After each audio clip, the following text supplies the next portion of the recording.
बिस्मिल्लाहिर्रहमानिर्रहीम। अस्सलाम वालेकुम नाज़रीन, आप यूट्यूब चैनल देख रहे हैं। मैं इमरान खान हूँ। ईरान में 150 के करीब उन्होंने अलग अलग सिस्टम बनाए हुए हैं। वो सेंट्रलाइज्ड नहीं है, उसकी एक मरकज़ियत नहीं है, वो अलग अलग जगह से ऑपरेट होते हैं, तो उनको तबाह करना बहुत मुश्किल है। लेकिन इसके बदले में जब ईरान तबाह करने पे आएगा तो पूरे मिडल ईस्ट को आधे घंटे के अंदर वो अंधेरा कर देगा। ये एक ऐसी खौफनाक पिक्चर है जिसे कोई भी नहीं देखना चाहेगा, मेरे समेत कोई भी नहीं देखना चाहेगा। तो वॉल स्ट्रीट जर्नल दावा कर रहा है कि जी सऊदी अरब और यूएई जल्द अमेरिका और इसराइल जंग का हिस्सा बनने वाले हैं। तो सादी बात यह है कि फिर पाकिस्तान भी उसका हिस्सा बनेगा और बिटको पाकिस्तान में मौजूद है। अब या तो जंगबंदी हो अमेरिका की शराइत के ऊपर, अमेरिका को कोई फेस सेविंग पाकिस्तान लेकर दे दे। अमेरिका को चाहिए क्या? डोनाल्ड ट्रंप को यहाँ से निकलने के लिए फेस सेविंग चाहिए, वरना डोनाल्ड ट्रंप नहीं बचता। वहाँ पे नो किंग्स मूवमेंट चल रही है। 28 तारीख को पूरा अमेरिका इकट्ठा होकर निकलने वाला है।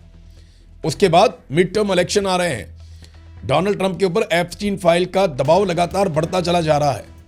कैसे बचेगा, कहाँ जाएगा? ये मुश्किलात डोनाल्ड ट्रंप के लिए बढ़ेंगी और इनसे निकलने का रास्ता एक बड़ी फेस सेविंग है जो पाकिस्तान क्या दिलवा सकता है अमेरिका को, तो बहुत मुश्किल लगता है। ईरान ने देखें यहाँ तक भी वार्निंग दी है कि लबनान और फ़लस्तीन के अंदर जो मुसलमानों की नस्लकुशी हो रही है उसे फौरी तौर पे बंद किया जाए। इस हवाले से बाकायदा एक तहरीर भी मौजूद है और स्टेटमेंट भी मौजूद है। नाज़रीन, एक और चीज़ मैं आपको बताता हूँ, ये बड़ा इंटरेस्टिंग डाटा है। हालिया जंग के अंदर ना ईरान की कमाइयाँ शुरू हो गई हैं। कैसे कमाइयाँ शुरू हो गई हैं, ये बड़ा इंटरेस्टिंग डाटा है। ये आप देखें कि जंग से पहले ईरान कितने का तेल बेच रहा था और कितनी मिकदार में तेल बेच रहा था, और जंग के दौरान ईरान कितना तेल बेच रहा है, कितनी मिकदार में और किस कीमत पे बेच रहा है। ये देखें आप। ईरान की जो तवानाई की सनत है उसके ज़राए ये बताते हैं, और जो उन्होंने बताया वो बहुत हैरान कुन है। जंग से पहले ईरान रोज़ाना तकरीबन 11 लाख बैरल तेल पैदा करता था। 11 लाख बैरल तेल जंग से पहले रोज़ाना, और उसको जब आलमी मंडी में $65 फी बैरल की कीमत थी तो ईरान 15% कम पे बेचता था। लगभग $18 कम पे बेचता था। $18 कम पे बेचता था, बिल्कुल यही है डाटा। और वो कीमत बनती थी लगभग $45-47 फी बैरल। यानी ईरान 45 से $47 फी बैरल तेल बेचता रहा है, 11 लाख बैरल रोज़ाना पैदा करके। और आज ईरान रोज़ाना 15 से 17 लाख बैरल तेल पैदा कर रहा है। यानी तेल पैदा करने की सलाहियत उसने अपनी 40% लगभग बढ़ा दी है, और उसे $110 फी बैरल में से सिर्फ $2-3 की, $4 की रियायत पे बेच रहा है। यानी दुगनी से ज़्यादा कीमत पे बेच रहा है और लगभग 40-30% ज़्यादा प्रोड्यूस कर रहा है। तो ईरान का तो मुनाफा ही मुनाफा है। अब ये मुनाफा, ईरान की जो प्रोडक्शन है वो लगभग 30 से 40% बढ़ गई है, और मुनाफा ईरान का 100% से ज़्यादा बढ़ गया है, और वो दुनिया को तरसील भी उसकी बढ़ गई है। तो ईरान का तो इस लड़ाई में फ़ायदा हुआ। रशिया का इतना फ़ायदा हो रहा है कि रशियन सदर ने कहा कि जो इजाफी पैसे आना शुरू हो गए हैं इन पैसों को हम कर्जे उतार देंगे। अमेरिका ने कितना बड़ा फ़ायदा कर दिया रशिया का कि आलमी मंडी से रशिया को जो बेशुमार पैसा अब मिल रहा है, अमेरिका का बड़ा दुश्मन है रशिया, तो उस पैसे से वो अपने कर्जे उतार देंगे। रशिया को काफ़ी रिलीफ मिला। तो ये डोनाल्ड ट्रंप का ना इन सारों को मिलकर एक दिन शुक्रिया अदा करना पड़ेगा जिस किस्म के डोनाल्ड ट्रंप ने इनके लिए कारनामे कर दिए हैं। जंग में होने वाला जानी नुकसान, ये बहुत इंपॉर्टेंट है। लोग बार बार पूछते हैं कि किसका कितना नुकसान हुआ, तो मैं आपके सामने रख देता हूँ। अब तक जो ईरान से इतलात आ रही हैं, 1500 से ज़ायद लोग ईरान में, आम शहरी, फ़ौजी, बाकी लोग, ऑफिशल्स, वो शहीद हो गए। 18,000 से ज़ायद ज़ख्मी हुए हैं।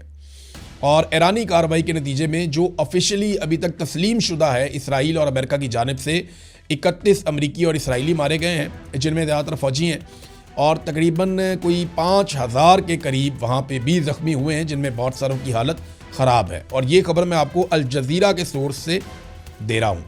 ईरान की एक फारा न्यूज़ एजेंसी, उसने एक वीडियो जारी की, उसमें उन्होंने दिखाया कि एक ड्रोन है। अच्छा, ये ड्रोन मैंने देखा तो मैंने कहा ये तो बिल्कुल वैसा ही है जैसा शाहिद ड्रोन है। तो जब खबर पड़ी तो उस पर भी यही लिखा हुआ था कि ये अमेरिका ने ड्रोन बनाया और बिल्कुल ईरानी टेक्नोलॉजी के मुताबिक बनाया। बिल्कुल ईरान के शाहिद ड्रोन की तरह का यह ड्रोन है, क्योंकि पिछले साल जब इस्तेमाल किया था इसको ईरान ने, और उससे पहले भी इस्तेमाल किया था, तो अमेरिकन के पास लाजमी बात है इसकी कॉपी होगी। और वो ये कह रहे हैं कि इन्होंने अब ये ड्रोन भी इस्तेमाल करना शुरू कर दिए, और इनको इस्तेमाल किया जाता है मुख्तलिफ कार्रवाइयों में, और बाद पे ईरान पे इल्ज़ाम भी लगाया जाता है। 131 ड्रोन्स अब तक मार गिराए हैं ईरान ने अमेरिका के और इसराइल के, ये भी उन्होंने दावा किया। तैयारे भी उनके गिर रहे हैं।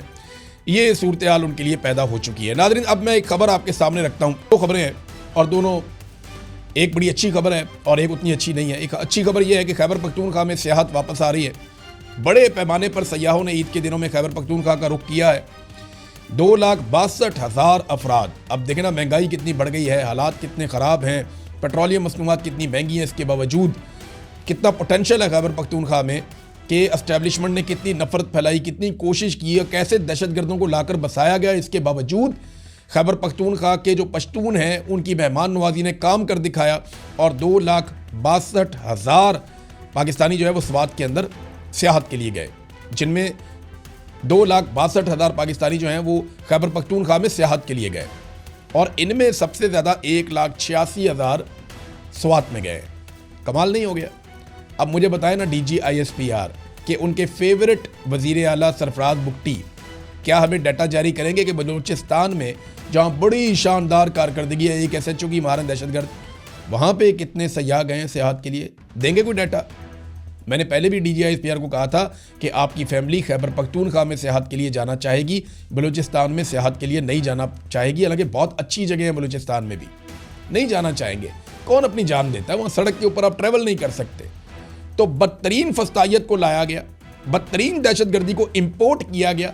इसके बावजूद आज भी खैबर पख्तूनख्वा में पाकिस्तानियों ने साबित किया कि वो इन साजिशों से मुबर्रा हैं और उन्होंने ये साबित किया कि पाकिस्तानी एक बहादुर कौम है और बड़ी तादाद में लोग गए। अच्छा नाज़रीन, अब यहाँ पे एक और चीज़ मैं आपके सामने शेयर करना चाहता हूँ। ये मामला मेरे दिल के हमेशा बड़ा करीब रहता है और बड़ी तकलीफ होती है इन खबरों से। ये आलमी सतह पर एक डाटा है, रॉयटर्स ने भी इसके ऊपर खबर दी है। मैं वहीं से आपको बता देता हूँ कि पाकिस्तान रैंक्ड किया गया है दुनिया के उन ममालिक की फहरिस्त में जहाँ पे बहुत ज़्यादा पोल्यूशन है और 2025 में पाकिस्तान दुनिया का सबसे आलूदा मुल्क डिक्लेयर कर दिया गया है 2025 में। अब ये जो जितनी शरह होती है ना पाकिस्तान में, दुनिया में स्मोक की जो बताई गई है कि इससे आप जिंदा रह सकते हैं, बस इतना अगर कार्बन के एमिशंस हैं अगर हवा के अंदर तो आप गुजारा कर सकते हैं, उससे 13 गुना ज़्यादा पाकिस्तान के अंदर ये मामला रहा है। ये पाकिस्तान में क्लाइमेट चेंज हो रहा है, पाकिस्तान में आलूदगी फैल रही है, तबाही इन्होंने पाकिस्तान के एनवायरनमेंट की फेर दी है। छोटे छोटे फ़ायदों के लिए लोगों ने अजीबोगरीब किस्म से अपने इंडस्ट्री लगाई हुई है और उसके अंदर से कार्बन एमिशंस हवा के अंदर जा रहे हैं और तबाही फैल रही है।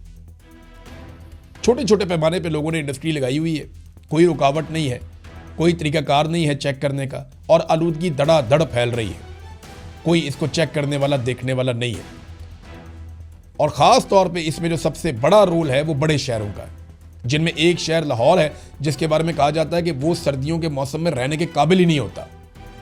तो ये पाकिस्तान में आलूदगी और स्मोक की सूरत हाल है कि दुनिया में सबसे बदतरीन मुल्क डिक्लेयर किया गया पाकिस्तान को।